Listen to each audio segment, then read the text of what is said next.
Triumph is the motorcycle company today that's been around the longest. We are more than 100 years old, British motorcycle manufacturer. We had our heydays in the 50s and the 60s, and then recently the company has come back and is now building up to a strong motorcycle brand.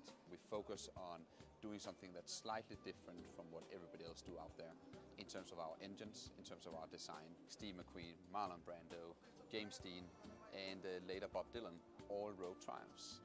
That's something that we're using a lot in terms of making sure that the character and the fact that they made conscious choices to ride Triumphs is something we're using today. Steve McQueen was the definition of cool, and the motorcycle was a big part of the reason why he was the definition of cool.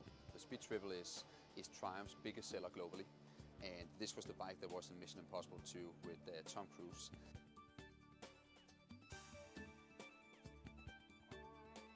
Paul Smith is a real iconic British fashion designer, and there's a lot of similarities between his business and our business. And I essentially met Paul Smith on the plane back from Japan. We had a drink, we had a bit of a chat about how we could do something fun together. And what we ended up doing was creating some limited edition paint schemes. We've created 100 bikes that Paul Smith has come up with a very creative paint scheme. We're selling them across the world. They're pretty much sold out in 3 days. And he has developed a full range of clothing that he's selling in all his shops.